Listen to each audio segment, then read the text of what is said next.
Most people think cats and dogs just learn to tolerate each other, but something much deeper is actually happening. Because when a cat and a dog live in the same home, their brains don't just adapt slightly, they start changing the way they understand the world.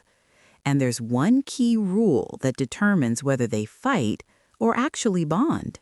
We've all heard that cats and dogs are natural opposites, but the real issue isn't that they can't get along, is that they're built on completely different psychological systems. Dogs evolved as pack animals.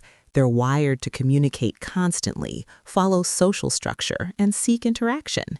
Cats evolved as solitary hunters. They rely on control, distance, and subtle signals to feel safe.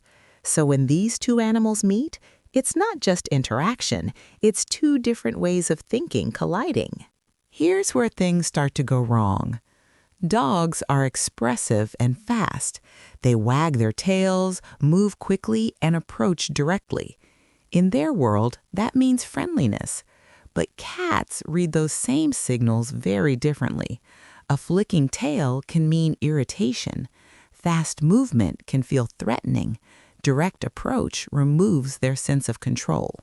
So when a dog thinks it's being friendly, the cat experiences stress, not because they dislike each other, but because they're speaking completely different languages.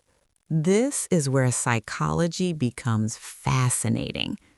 When cats and dogs live together over time, their brains begin to adapt. They start recognizing patterns in each other's behavior. The dog learns to slow down. The cat learns what isn't a threat. This process is called cross-species social adaptation, and it changes how they respond to each other. What once felt unpredictable becomes familiar.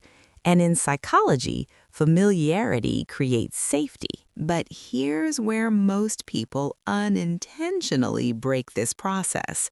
They rush the interaction. They let the dog overwhelm the cat, or they expect instant results. From a psychological perspective, that creates the worst possible outcome because instead of building trust, it builds stress, and stress creates negative associations that repeat over time.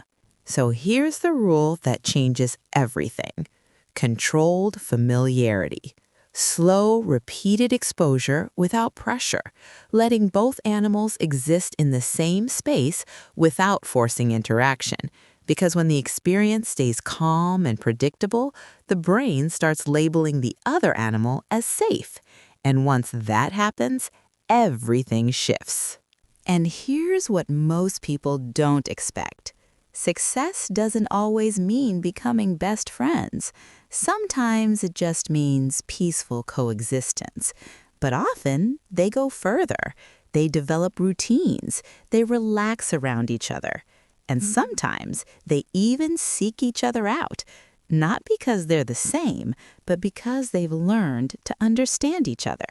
So if you have a cat and a dog at home, you're not just watching pets share a space.